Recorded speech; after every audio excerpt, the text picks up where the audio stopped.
Kung ang pharmacist kayang bumasa ng sulat kamay ng doktor, ang inyong tita kaya magtanong sa doktor. Yung mga iniisip nyo pa lang, itinatanong ko na yan. Welcome po dito sa Butika ni Tita. I am your Tita Maru Pahati Sarne. Ngayong araw na ito, pag-usapan po natin ang tungkol sa sakit ngipin. Dahil yan, may bulok kayo dun sa inyong mga ngipin. Pero paano kung kunyari wala na solusyon para po sa mga bulok ng ngipin? Hindi nyo na mapasakan ng pabango o kaya ay yung toothbrush lang. Sabi nila para daw maalis yung sakit ng ngipin. Ayan, pag-usapan po natin sa kabuuan po na ating palatuntunan. At ngayon kasama po natin, isa po siyang magaling na dentista, isa pong kaibigan ng DWIZ at U23, wala po iba kundi si Dr. Jose Ruben de la Cruz. Hi Doc, welcome back. Hello po tita. Ayan, tinita na ako bigla. Pero si Doc talaga ay matagal na rin nating nakakausap tungkol dito sa pangangalaga ng ating mga ngipin. Pero ngayon ang pag-usapan natin, isa sa malaking problema ng lahat, bata matanda, sakit ng ngipin. Problema mo rin yata ito ninyo, di ba? Ang hirap magtrabaho kapag masakit ang ngipin, di Yes, ba? that's correct. Oo. So bakit ba nabubulok kasi yung ating mga ngipin? Kahit na sabi nila nag-toothbrush naman ako, lahat naman ginawa ko para doon sa aking ngipin, pero ganun pa rin, nabubulok pa rin. Well, tita, actually, yung caries formation is a very extensive process. So, hindi lang siya basta kapag kumain ka ng sweets, magpo-form agad ng caries. But it's actually, yung parang exact na nangyayari is that yung sweets is kinakain ng bacteria sa mouth. Tapos, yung bacteria, parang nagpo-produce siya ng acid, specifically the lactic acid, and that lactic acid is siya yung kumakapit sa ngipin and is causing the dental caries. So, yung mga black na nakikita natin sa ating mga ngipin, it's not really exactly the bacteria, but yung parang manifestation that the acid is eating away the enamel sa ngipin. Totoo ba yung sinasabi nila na meron daw kasing mga malalapot ang mga laway at sila raw yung mas madalas na nagkakaroon ng dental caries? Totoo ba yun? Well, I think may possibility na kapag malalapot yung sa laway, pero it's more of baka low yung immune response ng katawan. It's actually one of the causes of dental caries kapag medyo mababa yung immune response natin. So maybe I think sa mga patients na nakita ko, yung mga malalapat na laway ay yung mga nasa-stress na individuals. Oh. Kaya hindi ba yung mga diabetics daw? Ganyan? Yes, that's actually parang pwede na maging factor yung mga systemic na systemic na diseases talaga. Kasi nga parang sila yung tinatawag nating immunocompromised. So if ever na immunocompromised sila, wala rin sila ng mga defenses that can fed off these bacteria or mariregulate man lang yung sa pH levels nung sa mouth. So talagang sila yung mga nagbibigay ng causes for the dental caries. So paano mo maiiwasan na mag-develop yung bacteria sa bibig mo? Mag-toothbrush ka ba every time kumain ka? Oh, actually, before we go to that, gusto ko sanang i-discuss yung ating 4 causes of caries. We have the host, which is yung ngipin. We have what we call the substrate or the food. We have yung the bacteria, which is specifically called Streptococcus mutans. And also we have the 4th one, which is time. So, yes. Time o oras? Time. Yes, oras. Oras. So, what happens is that, let's go with the food. So, parang, diba, parang ang totoo naman ang sinasabi nila na sugar can cause dental caries. So, of course, maganda na may limit sa sugar intake. Pero personally, in my experience, siguro a change of nutrition lang talaga yung need. Hindi naman kailangan i-give up yung sweets, tita. Syempre, hindi naman natin kaya ng walang chocolates, walang candy. Ako, di ko kaya. Walang Starbucks. Talaga. Or walang yung mga milk pala, Doc, tea. Di ko kaya ng walang milk tea or sweet drinks. So, if ever, need lang na i-take siya in moderation. Okay. So, tapos... Kailangan ba magmumug ka after? Not really mumog. Ako, I Oo. do is, I drink a lot of water. So hindi pala kailangan ibuga. Yes, so actually... Inumin mo yung tubig. Tita, I have seen a lot of patients na talagang, pag in-examine ko yung ngipin, wala silang, Caries. wala silang caries. Bakit? Pero daw kasi lagi silang, parang frequent drinker sila ng water. Oh. Hindi yung malakas sila sa water ha, Mm-mm. frequent. Mm-mm. Which is actually parang, nababattle na nila yung 2 of the 4 signs, which, 2 of the 4 causes of caries, which is yung time and yung agent, yung substrate, which is yung sweets. Sweets. O pa yung food. Mm. Tapos, so, sige po. So, advice number 1 in regards to the substrate or the food is that ilimit lang yung sugar intake. Mhm. So, actually, marami pa nang masasarap dyan na sweets na hindi kailangan ng sugar or if ever na kayang mag-switch into mga sweeteners, pwede rin po yung mga stevia, ganun. That's also possible. So, second, I think I mentioned is the host, which is yung ngipin. So, actually, one of the earliest signs of dental caries is merong mga white spots sa ngipin na makikita. Dito sa front teeth. White? White circular spots Uh-huh. na parang chalky white. Uh-huh. So, kapag may mga ganun po tayo, mga viewers, kailangan po natin at least check up lang agad because that's the first stage of dental caries formation, pero it's reversible po. Tapos, treatment po dyan is a fluoride treatment, pero syempre kailangan yung topical na that can only be done Pinabahid. Oo. in the dental clinics po. Oo. So, of course, every 6 months of toothbrushing can also help. Pero, ayun, kailangan lang Every talagang 6 months i-check. off? Every 6 months of the dental check-up and Okay. cleaning. Mhm. So, aside from that, ayun nga, kailangan din po yung tita kasi syempre, yung makikita lang natin na white chalky spots is yung dito lang sa harap. Pero yung sa likod, technically hindi natin makikita, lalo na sa Yes. taas. Yes. Kaya we really have to have our dental check-ups na every 6 months para kahit papano nakikita ng mga ating dentista kung ano yung hindi natin nakikita sa So, mirror. ganun pala, no? Yung chalky. Parang puti na parang chalk na nakikita nating nagiging parang circular dito sa ating mga ngipin. Yun na pala ang umpisa ng dental caries. Yes. Kasi, ang alam lang natin dental caries, yung brown na. Diba? O kaya pag kunyari nauka na talaga yung ngipin natin. Pero nagsisimula pala yan doon sa mga parang chalk Yes ang po. itsura. Oo. Paano kung nandun sa ilalim, di mo makita doon? Very rare naman yung mga nasa ilalim. So talagang dito, sa harap. Oo. Oo. Pero of course, sa mga gitna ng ngipin, makikita din. Pero di natin siya nakikita talaga most of the time. Kaya nga, the dental checkup is encouraged every 6 months. Paano naman, Doc, yung kahit nag-toothbrush ka, naiwan pa, yung nagkakaroon kang tinga, tapos hindi mo matanggal-tanggal kahit sa, inano mo na, yung ginamitan mo na ng string, no? Hindi mo pa rin matanggal. Pwede mo ba natanggalin yun ng na lang toothpick? At saka kung maiwan nga yun na matagal, nakakakos din ba yun ng caries? Yes, actually. Kasi nga, yung tinga is also food. Tapos pwede rin siyang pagpestahan and pwede rin na mag-start yung infection and dental caries from there. So, in regards sa mga tinga, if hindi kaya ng floss and toothpick, personally ako, I use mouthwash. Okay. Yes, kaya po ang ating dental habits na in order is flossing para to remove yung mga tinga. And then after that, the mouthwash para matanggal yung mouthwash yung mga hindi kayang tanggalin ng flossing. Floss, oo. Yes. So, syempre pag gargle natin, forceful yung pressure ng water. At the same time, makakapasok siya sa tinga, between the tinga and the gums and the teeth. So, for sure po, most of the time, matatanggal yan. Tapos tsaka ka lang mag-toothbrush. Yes po. Oo. After toothbrushing, hindi ka na uli magma-mouthwash. Yes po.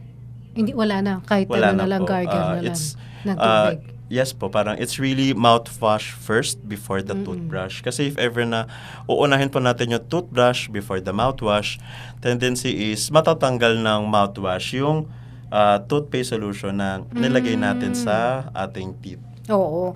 Pero sabi nung iba, Doc, natatakot daw sila mag-floss o kaya kahit nga yung mag-toothpick kasi nagkakaroon daw ng gap yung kanilang mga ngipin, nagkakaroon ng gap na pwedeng baka daw ito ang pagsimulan ng caries. Oo.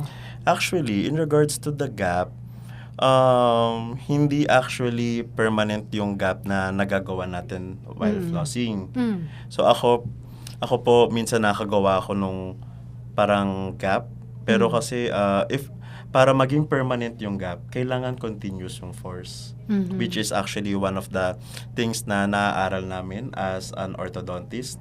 Pero I think if ever na nagalaw nila yung ngipin nila, nagkaroon ng gap, it's not really that permanent. Kasi parang meron tayong tinatawag, if ever na magiging permanent yung gap, meron talagang parang process yan na mag-inflame yung one side, and then mawawala ng bone mag-inflame yung one side, and then magkakaroon ng bone deposit on the other side.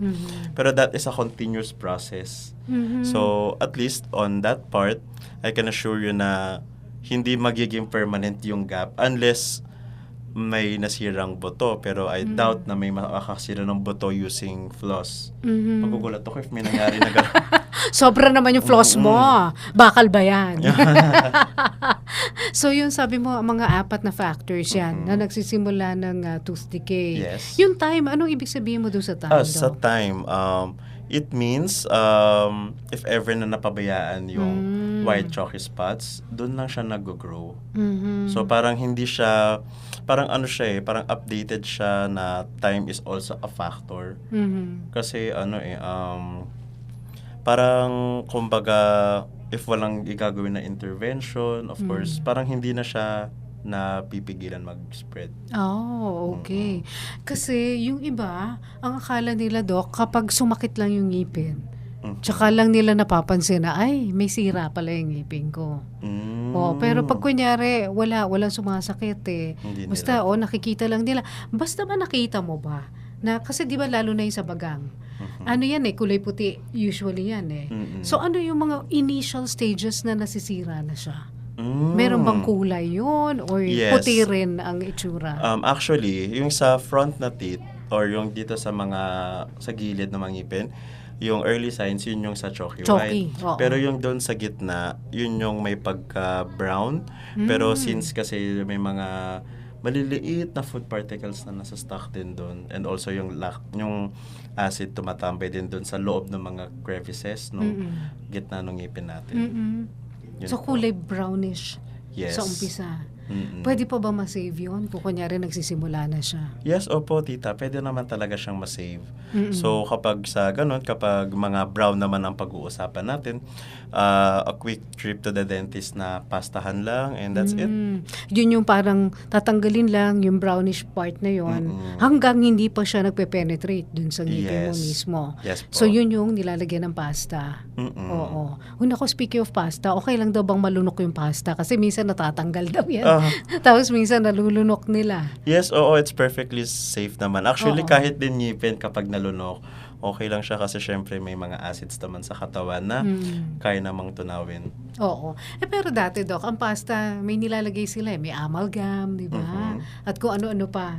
So, yung amalgam, safe naman yan kahit na malasahan mo, kahit na matanggal yan. Safe yan. Yes, actually, very safe naman po ang amalgam. Though, marami talagang debates na nag-circle around amalgam. Pero para po sa akin, ang latest na debates is that yung vapor, kapag binabawasan natin ng amalgam dun sa dental office, yun yung ayaw natin mangyari, which is ma-inhale.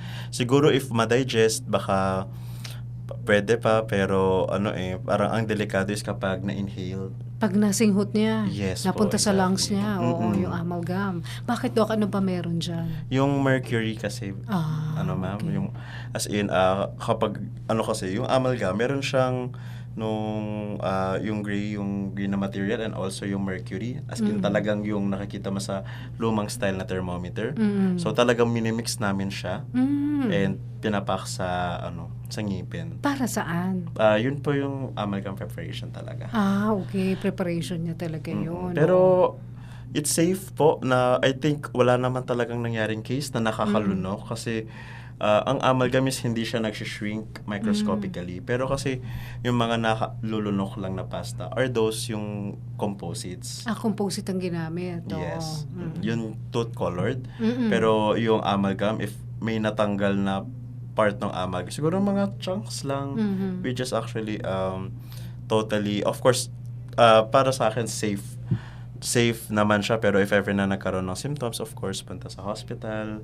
Ba't ano ba ang pwedeng simptomas na nalason ka dun sa amalgam? Siguro mayroon ng abdominal pain. That's a classic sign. Okay. Pero in my, ano ba yun, in all of the clinics na napuntahan ko, wala pa namang, thankfully, wala pa namang nagre-report na amalgam Oo. na symptoms po. Kaya dapat kung ano yung eksaktong piraso na kailangan mo para doon sa ngipin, yun talaga ang sasaksak mo na Yes, doon sa oo. ngipin ng pasyente. Hindi pwede na parang, ay, isa-shape ko pa siya, ganyan. Hindi Actually, pwede isa-shape ganun. naman talaga siya. Okay. Pero paano yun? Yung vapor nun, hindi mo ba maamoy? We're, hand instruments pa yung ginagamit namin. Okay. And actually, sa dental schools, ginagawa na talaga siya sa requirement. As in, we do that to our live patients. Tapos talagang pinapabalik for polishing. Mhm. And it's very safe, normal. So, para sa akin, safe pa rin yung amalgam kasi ginagamit din pala siya sa mga institutions, sa mga dental schools such as University of the Philippines, Central Escolar University, and also University of the East, and in every other dental schools. Mhm. Pero Dok, parang dati may napanood ako sa internet na talagang may ginagawa lang sila. Hindi ko alam kung nile-laser yun. Tapos parang nagiging nabubuo uli ng ngipin. Yung parte na yun. Wala ba yung ganon? I think that's called, yun ata yung process for temporary na crowns. That's for the prosthesis na. Okay. So, hindi ito, pasta. Yes, pero may mga pasta rin na version na kung saan binibuild up yung lost parts ng ngipin. Okay. Not Oo. just yung gitna, but all sides po can be restored. Yes, oo. Okay, anyway, mamaya pag-usapan natin paano kung talagang sobrang bulok na yung ngipin mo. Ano na ang solusyon niyan? At pagkatapos, bakit? May sinasabi silang, dito masakit sa kanan, pero yung kaliwa, dito ang merong sira, pero yung kaliwa ang sumasakit. Ba't ganon? Yan po ay sa pagbabalik ng Botika ni Tita. So, balikan natin yung naiwanan natin tanong kay Doc, kasi maraming ganyan. Ang problema nila, Doc, masakit yung kanan, pero nandito sa kanan yung sira, pero ang nararamdaman nila masakit sa kaliwa. Ano ba yung referred pain, Doc? Referred pain is that, of course kasi, before I answer a question, Tita, explain ko lang po na, ayun nga po, yung, yung utak natin, malapit yung mga nerves natin yung mga nerves sa ngipin, medyo malapit siya sa brain. So, if ever na may nafe-feel here or may nararamdaman, pwede rin kasing biglang lumipat yung impulse ng information na yun dun sa kabila, which is called yung referred pain, na hindi naman talaga siya yung masakit, pero siya yung nakakaramdam. Pero referred pain is actually very normal, and talagang it happens on everyone naman. Okay. Pero, hindi ibig sabihin nun, talagang may sira rin yung isa, kaya masakit. Well, yes po, and actually it's case-to-case basis. Okay. Pero kasi, minsan, sa mga most cases na may referred pain, it's usually yung katabing ngipin pala. Pero very rare yung case na Magkahiwalay. across. Kasi syempre, referred pain is parang same side pa rin siya. Na I think yung yung katabi lang yung parang nami-misinterpret. So I think I've encountered one. Yung first case na na-encounter ko about referred pain is that sinasabi is second molar ang sumasakit. Pero wala siyang sira. First molar is also okay. Tapos buti na lang may x-ray kasi sa x-ray nakita meron palang third molar sa ilalim ng gums. Ay, talaga? Yes. Hindi lang umusbong. So, syempre, akala namin ng una, baka referred pain from the other locations of the teeth. Pero buti na lang, x-ray really diagnosed na baka nga yung third molar talaga yung nasisira. So, Talagang yung Kahit nasa refer- ilalim siya, pwede siya masira? Yes, of course po, Mm-mm. tita, because yung ngipin sa third molar, meron siyang pwede siyang magbigay ng force sa second molar para i-push and Mhm. also para parang ma-pressure yung ngipin. Mhm. Tapos that pressure can also can also manifest pain. Mhm. Pero ang pain, pwedeng hindi rin dahil sa bulok ang ngipin. Pwedeng dahil nagsisiksikan sila o kaya pwede bang dahil sa wisdom tooth na umuusbong? Yes, actually, in regard sa sikip, hindi siya kapag yung magkakatabing ngipin, no? Mm. Hindi siya actually yung masakit, pero ang masakit lang po talaga is yung third molar na Mhm. nagpo-push sa second molar. Mhm. Kaya talagang, pero yung second molar na medyo katabi yung first, medyo wala na siyang pain. Talagang yung third molar lang kasi nandun din siya sa parang nandun siya sa may body talaga ng mandible. So, pwede niya i-push yung second molar. Tapos syempre second molar, walang magagawa. Kasi steady lang talaga siya. Steady lang talaga lahat ng ngipins. Pero yung third molar kasi, since it is really erupting, Yan yung wisdom tooth yes yung po, third tinatalakan molar. mo, Doc. Oo. So talagang siya yung eruptive forces ng third molar, pwede niyang i-push yung second molar and yun yung nagkakos ng pain. Mhm. Okay. So, hindi lahat ng pain ay dahil sa sira ang ngipin mo. Yes po. Oo, dahil pwedeng yan may mga nag-e-erupt na mga ngipin at yung iba naman, Doc, sabi nila, yung gilagid nila mismo namamaga. Di ba? Nagkakos daw ng pain Oo, yung nagkukos gilagid. ng pain yung gilagid. Oh. Oo, naakala nila ngipin nila. Yung pag kunyari kumagat sila ng something, doon nila mas lalong na-feel na may pain. So ano ang problema no? Namamaga ba kasi yung gilagid, Doc? O may sira na ba yung kanyang third molar? Kaya gano'n? Well, when we say namamaga yung gilagid, parang generalized na maga, pwedeng opened parang may mga wounds which actually happens kapag sa dental process. Pero ito yung tinatawag na oral prophylaxis kung saan we're going to use equipment para matanggal yung mga wounds. So, may mga patients na talagang nagiging sensitive after the removal ng tartar kasi may mga open wounds na nagfo-form.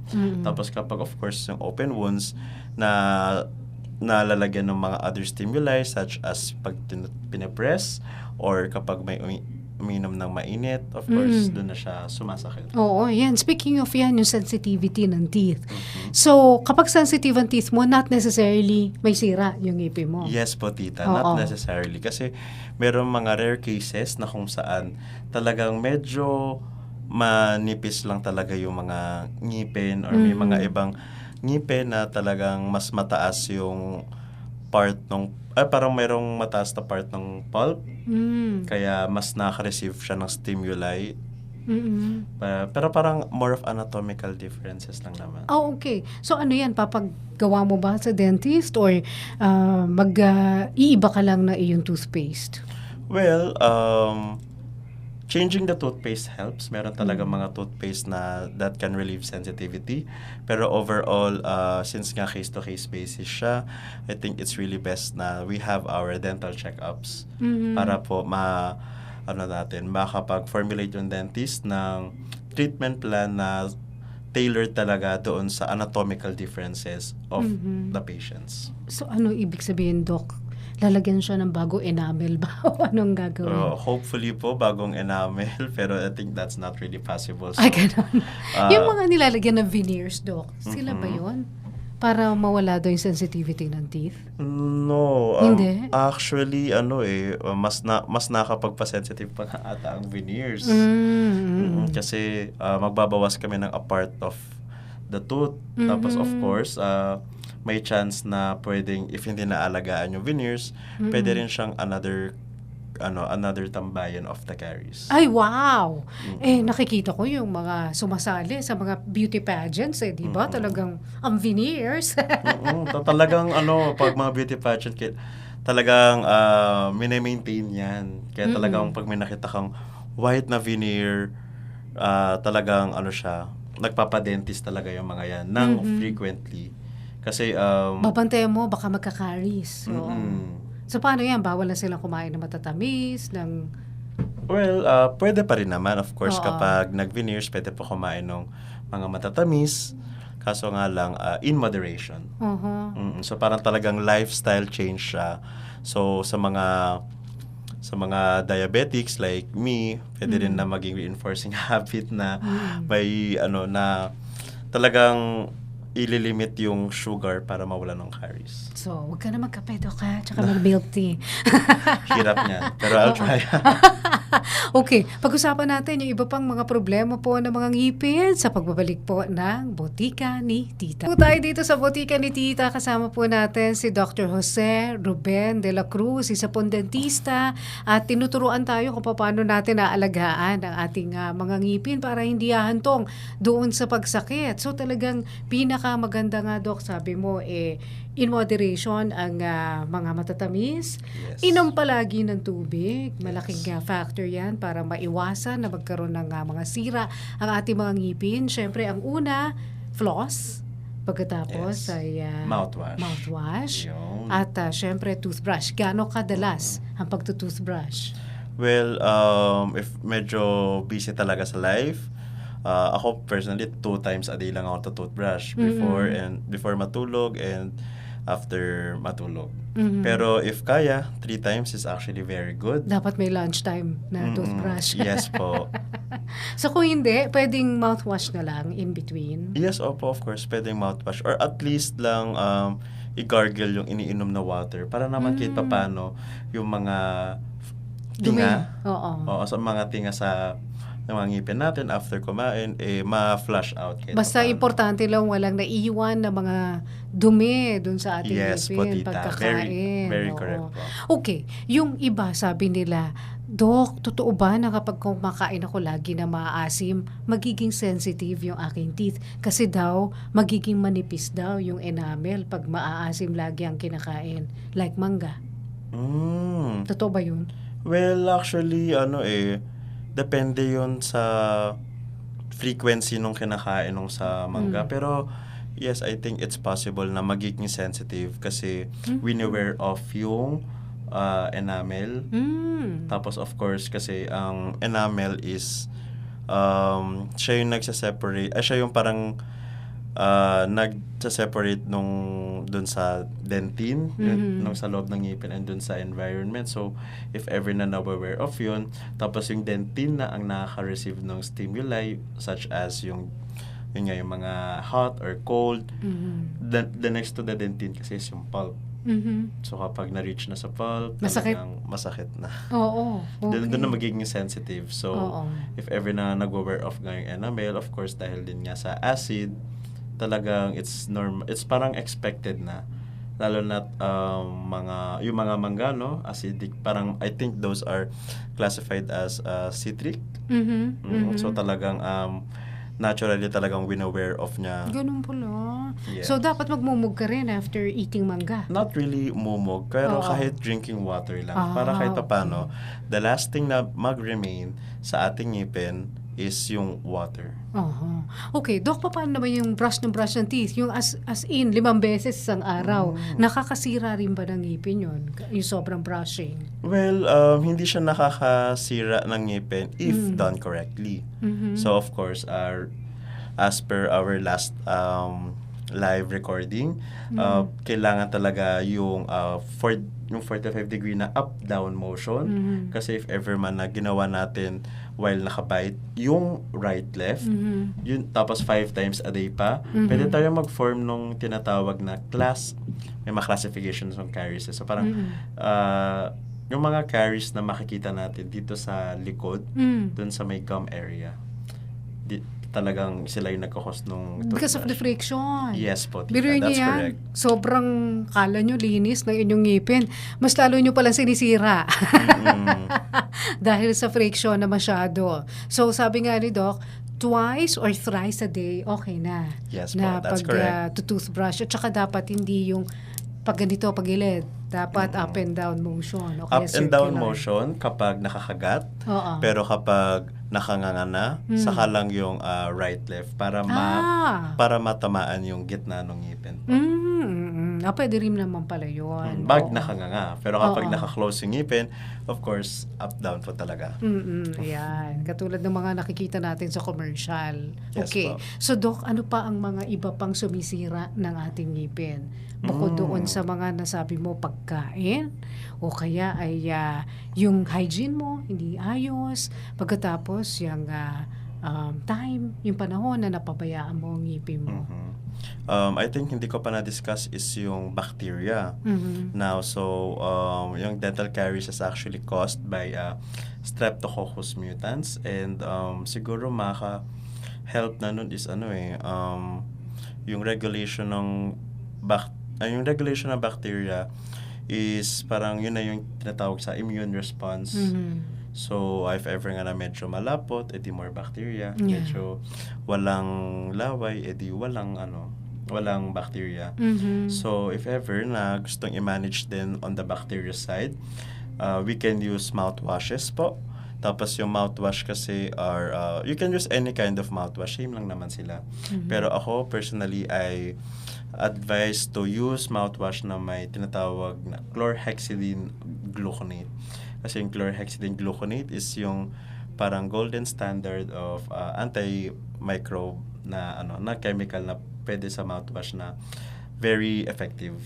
Kasi kapag gagamit tayo ng other mouthwash na merong mga alcohol content, yun yung yung mga ganong feeling Sakit. na talagang Maanghang. yes. So if medyo gusto nila ng mouthwash na na medyo cool, kailangan hanapin natin yung mga mouthwash. Marami silang mouthwash ngayon na parang may chemical content na chlorhexidine gluconate, or pwede rin chlorhexidine digluconate. Pwede din, basta yung mahabang chemical na yon is maganda talaga. Oo, okay. Ito na lang, Doc. Kasi madalas ang problema talaga ay bad breath. Ang bad breath ba ay sanilan talaga ng sirang ngipin? Tita, actually there are many factors of bad breath. Pero yes, one is sira ng ngipin, pero hindi siya basta sirang ngipin pag nabubulok na. So actually kasi, if ever na may bad breath tayo na as in sobrang bad na talagang nakakasuka, yun, ibig sabihin nun, meron sila nung sira nung ngipin na exposed na yung pulp. As in, yung butas is kapag ipopoke mo ng instrument, makikita mo na yung pulp mismo.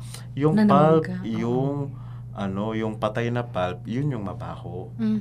Yun yung talagang nagkakos nung nakakasuka. Pero, if ever na hindi nga tumama sa pulp, pwede naman na yung mga black na medyo deep, yun din, nagkakos din yun. Pero for me po, aside pa sa... So, kahit mag-mouthwash ka? Yes, wala talaga. Oo. Pero para sa akin po talagang, as I say to my patients, yung dental talaga natin na status is a reflection of our lifestyle. So if ever na may bad breath po, tita, it can be also because of their food choices po. So talagang it's just a reflection of their eating habits. So talagang yung mga dental caries, lahat ng yan, it's all really a reflection of one's nutritional na habits. So, totoo na kapag mahilig ka sa bawang, sibuyas, pwede maging bad breath ka. Yes po, Oo. I've encountered Aside dun sa patients. sira yung ngipin mo. Bawang talaga, tita. Oo, malaking factor. Anyway, Doc, kung gusto nilang malaman, gusto ka nilang puntahan, sa kanila pwedeng mabisita para makapagpatingin sa'yo? I'm actually having my dental duties po at Healthy Smile Dental Center, Perfect Teeth Dental Center, and One Smile City Dental Center. Our branches po are located at SM and Ayala Malls, located nationwide po. Yan. Dr. Jose Ruben de la Cruz. Thank you, Doc. Maraming salamat. Maraming salamat din po, Oo. tita. Baka meron ka pang gustong ibigay na impormasyon sa kanila, Doc. Ayun nga, So, siguro yung summary ng lahat ng to is very basic lang naman talaga i-counter ang dental caries, and very talagang very, ano ba siya, very madaling i-treat.